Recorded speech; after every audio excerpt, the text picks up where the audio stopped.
Ferrari's 2026 Challenger didn't arrive with fireworks or dramatic secrecy. Instead, it appeared in a way that has become almost traditional for the team.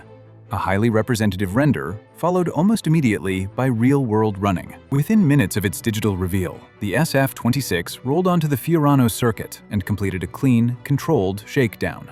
That sequence alone tells us something important. Ferrari wasn't chasing headlines. This wasn't a launch designed to shock rivals. It was a confirmation exercise, proof that the fundamentals of their 2026 project are already functioning as intended.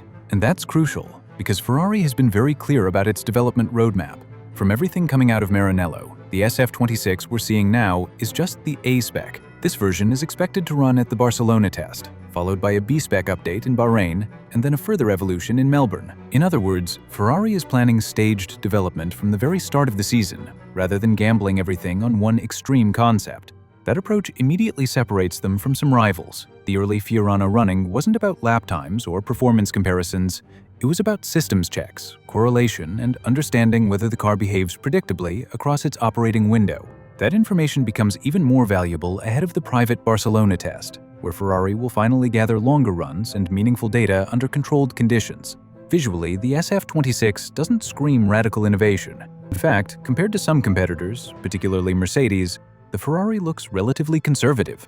But conservative doesn't mean unsophisticated. In several areas, Ferrari has opted for detailed, refined solutions rather than aggressive geometry. If you're enjoying these deep Formula One breakdowns, make sure you subscribe to the channel. Videos like this take real research, and subscribing helps you stay ahead of every major F1 story. And that may be intentional. With a brand new power unit formula and aerodynamic philosophy arriving together in 2026, stability becomes a weapon. Ferrari appears to be prioritizing a clean base car, one that can accept upgrades without fighting its own architecture. Because when you look closely at the front of the SF-26, Ferrari's philosophy becomes much clearer. The most immediate visual difference between Ferrari's SF-26 and rivals like Mercedes lies in the front end, specifically the nose and front wing connection. While several teams have converged on similar nose solutions, Ferrari has chosen a slightly more aggressive nose cone shape paired with larger fairings that connect the nose to the wing elements. This isn't just styling. Those fairings influence how airflow is guided toward the front suspension and over the chassis. Ferrari's front wing elements themselves appear more conservative than Mercedes, with a noticeable inward and upward shaping of the third element. The goal seems to be directing airflow cleanly toward the nose and over the front wishbones, rather than aggressively chasing outwash. Interestingly, Ferrari follows the grid trend of placing front wing actuators below the nose, something almost every team has adopted, except Racing Bulls, who've gone their own way. The end plate design is where Ferrari really diverges.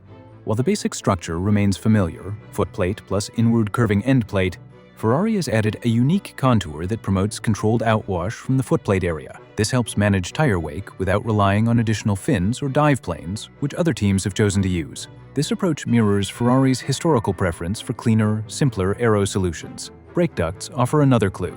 Ferrari has positioned the brake duct scoops behind the deflector, similar to Mercedes. This layout keeps airflow cleaner as it passes behind the front tires, reducing turbulence. It's no coincidence that Ferrari's technical director previously worked at Mercedes. Some philosophies clearly carried over. Suspension-wise, Ferrari sticks with a pushrod configuration front and rear, in line with most of the grid. Anti-dive and anti-lift geometry appear broadly similar to 2025, suggesting Ferrari didn't feel the need to reinvent mechanical fundamentals while so much else is changing. The message is consistent. Ferrari isn't chasing extremes up front. They're building a predictable, well-understood platform. And that philosophy becomes even more obvious when you move further back along the car. Moving to the side pods, the SF-26 reveals one of Ferrari's more distinctive choices. The sidepod inlets are relatively large and feature a pronounced P shape. From the side, the downwashing profile is clear, with a deep undercut that aggressively pulls airflow toward the floor. From above, the Ferrari bodywork looks bulkier than Red Bull's. That's not necessarily inefficiency. It's likely deliberate. Ferrari appears to be using body volume to manipulate airflow outward, steering it around the rear tires to generate controlled outwash. The airbox intake is notably smaller than Mercedes' multifunction design, retaining Ferrari's familiar V shape. Meanwhile, the engine cover features a downwashing shoulder, contrasting with Mercedes' tightly packaged rear. Both aim to create low-pressure zones to improve aerodynamic efficiency, just via different philosophies. Small details stand out too. Ferrari has added curved aerodynamic elements beneath the wing mirrors, absent on Mercedes.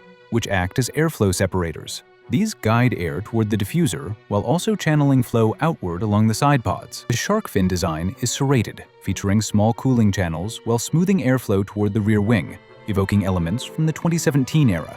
But the most intriguing area is the floor. Ferrari's barge board section includes a prominent vertical element that appears longer than similar solutions elsewhere. Combined with a three-piece fence creating slot gaps, this setup generates strong vortices along the floor's edge. Additional stays provide structural support, hinting that Ferrari expects significant aerodynamic loads here. At the rear floor corner, Ferrari uses two horizontal slots and a unique vertical slot. Together, they manage tire wake and energize airflow toward the diffuser, an uncommon combination that could prove powerful once refined. And all of this leads us to the back of the car, where Ferrari's true intentions start to emerge.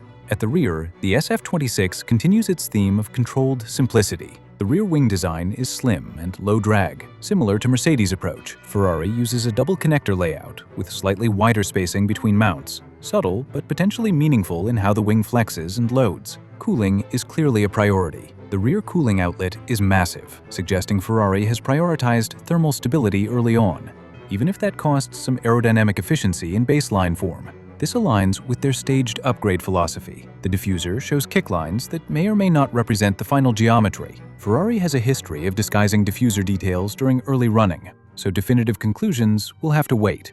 One of the most important changes, though, is cockpit positioning. Comparisons between the SF-26 and Red Bull's RB22 show the cockpit locations are nearly identical. Ferrari appears to have shifted the cockpit rearwards, following Red Bull's lead. This has major implications for weight distribution, driver feel, and aerodynamic balance, especially under the new 2026 rules. That shift also reflects driver feedback. Lewis Hamilton has repeatedly emphasized cockpit positioning as a priority, and Ferrari seems to have listened. So what does all this add up to? The SF-26 doesn't look revolutionary, and that might be the point. Ferrari appears to have built a clean, adaptable base, one designed to evolve rapidly rather than shock immediately. The real question isn't whether Ferrari has found performance already, it's whether this foundation gives them enough flexibility to unlock it faster than their rivals as 2026 unfolds. Is Ferrari quietly setting itself up for a development war it plans to win, or will a more extreme rival expose the limits of this conservative foundation?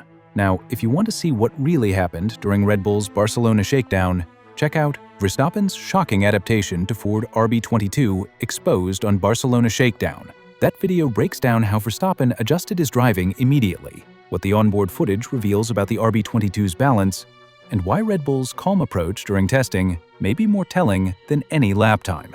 This video sets the context. That one shows the evidence.